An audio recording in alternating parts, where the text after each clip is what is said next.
Je voudrais d'abord vous présenter nos excuses pour le retard accusé dans le démarrage de ce point de presse pour des raisons que j'expliquerai tout à l'heure. Parce qu'en sus de la rencontre que j'ai eue avec le président de la République sur ce scandale inédit de Dubaï Porta-Potty, que certains qualifient également de Dubaï WC, que le pertinent révérend ivoirien Camille Makosso qualifie à juste titre de caca gang de Dubaï. Donc, l'imagination est en train de se donner libre cours pour qualifier ce scandale inqualifiable d'un traitement inhumain, inimaginable,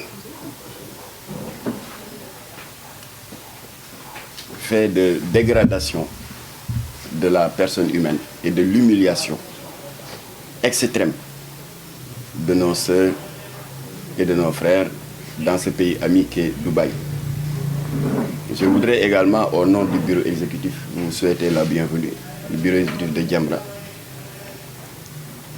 pour que nous puissions avoir un échange sur ce problème sociétal qui nous préoccupe tous. waaye dama bëggoon a def benn leeral balaa ñoo sori ndax dañu nekk en période préélectorale xam nga ku président recevoir rek ñu ne jàpp leen dóori leen transhumant la foog ma leeral Jamra bañ ko sosee ci mois de février 1983 kon février bii di ñëw ci la ñuy màggal suñu 40 ans de combat contre la dégradation des mœurs et contre l'injustice sous toutes ses formes. Régime politique bu ñëw ci xeex boobu nga ñuy fekk booy dem ci lii nga ñuy bàyyi ba Abdou Diouf demee Ablaye Wade ñëw ci xeex bii la ñu fekk ba muy dem ci la ñu bàyyi Macky Sall bi mu faloo ci xeex bi la ñu fekk bu fiy jógee itam ci lii la ñuy bàyyi kon nous sommes constants dépendre ñu ci benn gouvernement ci benn parti politique nous sommes souverains et nous menons notre combat selon notre propre feuille de route te du dara nag lu dul xeetu mottali suñu jaamu yàlla ndax suñu borom ci làmmiñu sangam bu tedd bi Seydina Mohamed nee na ginnaaw boo leen matale seeni waxtu juróom seen shahadaat bi seen prestation serment pour dugg ci diine yi joxe azaka woor weeru koor ak aji màkk bu leen ko seen poos ak seen wér-gu-yaram mate maye sanga bu tedd bi nee na liy mottali seen diine mooy ñetti taxawaay yi loo leen gis muy raam di jëm ci penc mi di yàq jikko yi ak di tilimal malaanul islam nee na waajib la maanaam obligation la ngeen opposé wu ci ñu ne ko naka mu ne fi yadihi par l'action bu jàppandiwul nee na fi lisaani yi nga dénoncé su jàppandiwul fi xal bi yi nga naxarlu ko soxol ba yàlla xam ne kii kat dafa néew doole waaye metti na Latisane ndeysaan le fondateur de Jamra daan na faral di kaf naan fi xal bi yi daal dañ ko war a bàyyeeg suñu maam yi màgget ba xubidaas nga xam ne li ñu mën mooy toog ci seen sajaada yore course di ñaan waaye ñun ñi nga xam ne dese nañu akas néew kàttan ñuy mën di yéeg ko wàcc di dem ak ñëw di xuloo ak di poñante nañu jëfee fi yeddi yi ak fi lisaan yi di alerter ak di dénoncer loolu nag c'est notre droit le plus absolu kenn mënuñu ko dénier ça fait 40 ans que nous le faisons alors kon ci cadre boobu bi fi Abdou Diouf nekkee lii foog ma leeral ko parce que dañu ne période préélectorale bi fi Abdou Diouf nekkee alerté wuñu fi yoon dancing bu bon boobu nekk Mbour ñu koy wax Rolls jàpp des jeunes adolescents solo leen ay tenues de travesti ay faux seins ay greffage ay chaussures au talon góor lañu de ñu rosa wu fond de teint di regeju di dammi loxo di def défilé Miss fii ci Rolls Jamra alerté président Abdou Diouf saisir procureur Jamra constitué wu partie civile maître Khassim Touré mené combat bi procureur jox ñu dëgg ñu tëj baar ba jàpp tubaab ba expulsé ko bi Abdoulaye Wade dafa leen dama jukki quelques-uns rek mais yooyu bari na on est en train d'écrire un livre qui va sortir en février Jamra 2.40 ans de combat et de réalisation concrète bi fi Abdou Diouf ñëwee Abdoulaye Wade yéen presse bi yéen doon def des reportages di indi ñëw ci ce prétendu jus de fruits di jar 100 francs ñu doon ko jaay ci école yi wax ci emballage bi naan jus d'orange la léeg-léeg ñu ne jus d'ananas xale yi di ko naan di mandi di naqari deret di xeex ci cours récréation yi. Jamra comme que dañu bari ay enseignants ñu alerté ñu man ma contacté suñuy naataangoo bu ASCOSEN maa ngi remercier Momar Ndaw au passage parce que ñoom ñoo ñu ëpp expérience ci boobu wàll ñu mettre ma en rapport avec avec une structure d'analyse médicale d'analyse biologique ñu analyser ko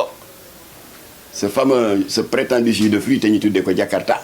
d'ici un fort taux d'alcool kon sàngara bi ñu doon jaay xale yi la di leen entraîner pour ñu nekk de futurs soulards ñun ñoo alerté en partenariat avec de braves imams de Rufisque maa ngi saluer le courage de imam Abdoul Aziz Ndoye di saluer le courage de l'imam ratib bu Tëngéej El Hadj Aliou Dia imam yu am fayda ngoo ba Jamra alerté nekk ñu fi naan Jamra ngi yàq deru suñu gox bi nee na Jakarta bi fii lañ koy defaree defuñu yëfu ñàkk fayda yooyu ñoom dañu jël contact ak ñun nee nañu boole suñu doole xeex Jakarta pour ñu xam ku koy defar Ablaye Wade am ku ma booleel j'étais porte-parole de la mouvance présidentielle nee ma fu ñu koy defaree ma ne ko c'est une fabrique clandestine bu nekk Tëngéej mu ne ma fan lañ koy localiser ma ne ko boo jógee Thiès di dugg Tëngéej ci sa droite soo passé usine ciment bi am na quartier bu ñuy wax Colobane Sud 2 fa la waajane di ko defar en toute impunité alerte boobu jur na njariñ ndax Ablaye Wade tëj na place bi c'était en 2011 ñu teg ci un an alternance am Macky Sall la ñëw ndekete waaje ba ñu tëjee usine ba dafa dem délocaliser ko entre à Thiès et à Louga changer tur wi au lieu de Jakarta ba muy defar à Thiès mu tuddee ko salañ waaye le contenu est le même analyser nañ ko gis ci 10% d'alcool ba muy defar Louga mu tuddee ko namp bi Jamra alerté waat boobu Macky Sall la ñu doog a falu Macky Sall def nii mu def tey recevoir ma jox ko tous les éléments mu jël dossier bi imputé ko à Aliou Sarr qui était à l'époque le ministre du commerce Aliou Sarr jël benn arrêté ministériel en date du 18 septembre 2015 jàppaleen date boobu interdisant la commercialisation sur toute l'étendue du territoire de ces dosettes alcoolisées yi nga xam ne mu ngay enivrer xale yi di leen abrutir 100 francs rek nga mandi ñu di ko wax Jakarta salañ wala namp bi ñu tere alerte moo ko waral de la même manière amu fi woon benn écrivaine de nationalité tunisienne bu fi bind benn livre tuddee ko les derniers jours du prophète ndekete ay lobby maçonnique et homosexuel ñoo ko financé pour mu ñàkkee teggin ngeen ji mbindeef la ca livre ba defoon naa fi point de presse jarul ñu di ci jaaraat ndax la mu yàq Seydina Mohamed tegginiwul Jamra alerté ba mu alerté Mohamed Boun Abdallah Dionne premier ministre woo ma Makhtar dégg nañ alerte bi ngeen def lii day mën na nekk source de trouble à l'ordre public ma ne ko jullit yi mer nañu de te ñi ngi may woo di def pression nee naa joxe liste librairie yi koy jaay j'ai refusé parce que xam naa ne ñeme nañu xaalu dem taal ko faat fa ay bakken kon seen responsabilité yéen état ngeen jël ci matuwaay premier ministre Mohamed Boun Abdallah Dionne ne ma maa ngi lay booleeg Mbagnick Ndiaye le ministre de la culture ñu teg tuuti Mbagnick Ndiaye woo ma nee ma maa ngi nii taxaw maak El Hadji Cheikh Dramé c'est le grand patron du commissariat central mais à l'époque il était le directeur de la sûreté urbaine on a travaillé ensemble ma jël liste librairie yi koy jaay parce que gars yi ma doon tànqal ci réseaux sociaux yi Jamra foo leen toll rek naan am ngeen liste génne leen ko ma ne du ma leen ko jox ña ko mën a régler laa koy jox ma jël liste bi jox ko Mbagnick Ndiaye ministre de la culture mu ànd ak le commissaire El Hadji Cheikh Dramé wër librairie saisir 350 ouvrages blasphématoires contre le prophète xotti ko taal ko dëkk bi am jàmm alerte moo ko war de la même manière xeetu ñaawteef bu ne mës nañ ko gis waaye li xew Dubaï mooy li ñuy naan terminus de l'œil. Scandale góor jigéen am na fi scandalu lesbienne fii bar piano lesbienne ñi ñëw profité ci anniversaire ay xale tëj bunt bi transformé ko en science de nu mu tuddati de pornographie lesbienne di tourner ay film ba pare di ko jaayaat. Jamra moo alerté la brigade des mœurs bi njàmbaaru jigéen boobu jiite Florence Mendy ñoom ñoo jóg intervenir jàppaleen am na ñeent ñu ci jàpp ñoo xam ne membre lañu ci liste ba Jamra joxoon Aly Ngouille Ndiaye di góor jigéen ñi ak lesbiennes yi boobu association lesbienne bu ñuy wax dégg nga sourire de femme ndekete ñoo sooke musiba boobu alerte moo ko waral. alors kon nag ñaawteef yooyu am na fi waaye lii am dafa jéggi dayo ñu ngi gërëm président Macky Sall nag pour sa prompte réaction parce qu'il n'était pas obligé de le faire. waxul secrétaire yeeg conseiller woon leen ma Maxtaar déedéet téléphone am la jël woo ma ñu tëju maag moom lundi le 9 bi passé de 21h à 23h. Quelle a été sa réaction? Mooy réaction yi ngeen am ñun ñi père de famille soucieux de l'avenir de nos enfants et de la dignité de notre pays. Ni ngeen jommi Jamra jommi président noonu la jommee ba may expliquer nii la def. Il n'arrivait pas à croire que degré d'humiliation et de dégradation et de traitement inhumain mën na egg ci niveau boobu kooku wax du ko gëm ma génn élément yi jox maak moom rek ak yàlla. dinaa leen wax en conclusion les décisions fermes qui ont été prises par l'État du Sénégal waaye je tenais à faire cette précision pour ngeen xam ne li mu recevoir ça n'a rien à voir avec le contexte préélectoral. waaw politique leen seen politique fële te ngeen bàyyi ñu tranquille ñun benn état moomuñu benn régime moomuñu nettali naa leen li ñu fi def depuis Abdou Diouf ak ba fii. alors léegi li xew Dubaï xam nga loolu tubaab di wax rendez-vous galant maanaam ngoronte eh bien ak doxaanante ak yooyu fii lañ ko fekk ab waxambaane ak njagamaar yoo xam ne alxayri doxul seen diggante ñu bëgg a jël décision ne dañu bëgg a njaaloo def de la fornication et de l'adultère yoonu kenn new ci parce que c'est des adultes consentants c'est leur vie privée a priori yoonu kenn new ci d'ailleurs boo leen gisee en 2018 Jamra def coow lu rëy au niveau de la Petite Côte di dénoncer le tourisme sexuel c'était pas pour dugg ci ngoronte entre adultes consentants déedéet c'est parce que tubaab yi dañ fi ñëw di détourner des mineurs 14 ans 16 ans di njaaloo ñoom di leen yàq ñun ñoo ko dénoncé loolu rek la woon mais bu doon entre adultes consentants suñu yoon new ci nit ku nekk sa conscience nit ku nekk sa diggante ak sa borom li ko ci barma di wax rek lu waaye ren di sa loxo lay natt. alors léegi mbir mi li tax mu am une ampleur mondiale parce que yéen ñëpp yéen a ngi dugg ci réseaux sociaux yi il y a 6 pays africains qui sont impactés Guinée-Conakry Mali Côte d'Ivoire Bénin République démocratique du Congo ak Sénégal avec ses 43 filles identifiées, je dis bien identifiées, dont des influenceuses mooy ngeen baal ma de luy ndeyu influenceuse yow koy influencer kan nga amal njariñ. Moi je peux comprendre jàmbaaru jigéen bu mel ni Chantal Evelyne Sidibé boo leen demee sama page Facebook maa ngi koy rendre hommage ci jomam moom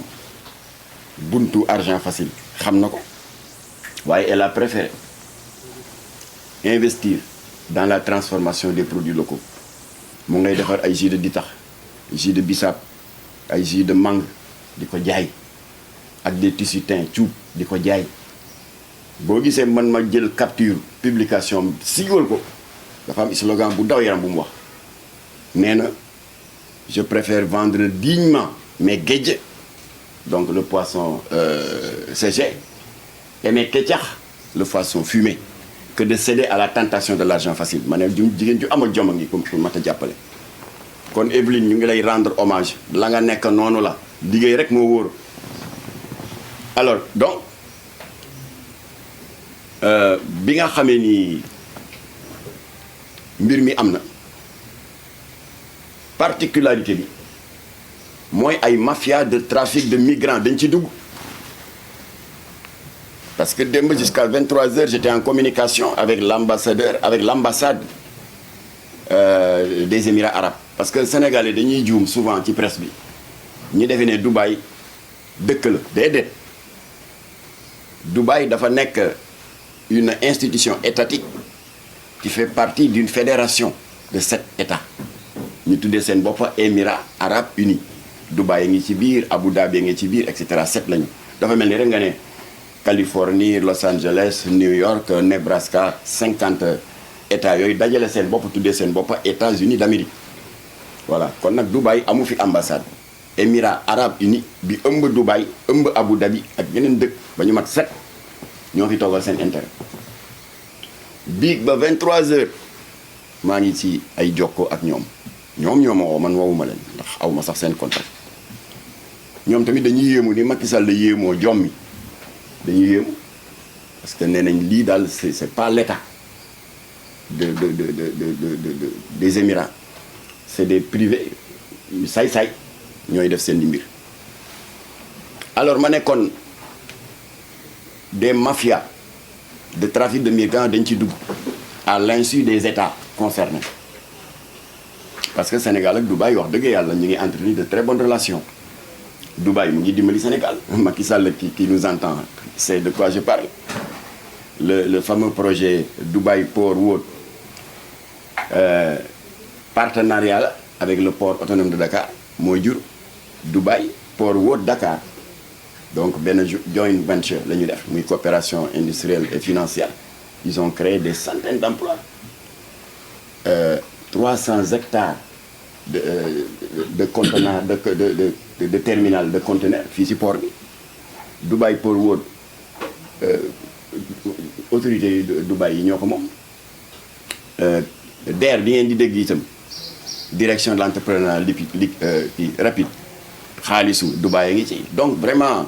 dañu nekk un pays ami avec le Sénégal te wax naa ko autorité consulaire nu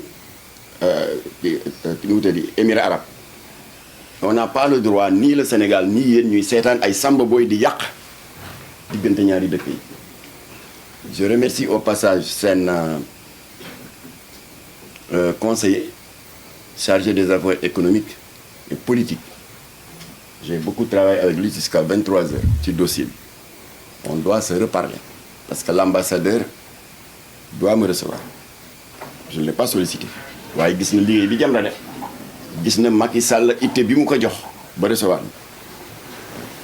alors li tax mu yéeme trafic de migrants daf ci dugg de la même manière bi Jamra alerté après la chute du colonel Kadhafi xam ngeen ne booba désordre ak anarchie bu terrible moo installé wu en Libye bu jur ñaari trafic d'abord Kalachnikov ak armes yi ne woon ci caserne yi dañu leen sàcc di ko jaay dans la sous-région muy alimenter la mouvance djihadiste deuxième façon trafic bi mooy la Libye étant devenue une sorte de passoire réseau de trafiquants de migrants yi dañ ci profiter di def des promesses alléchantes à de braves jeunes filles à de braves jeunes sénégalais ndax crise économique bi ak marché de l'emploi bi ni mu mettee kenn réeréwu ko mbir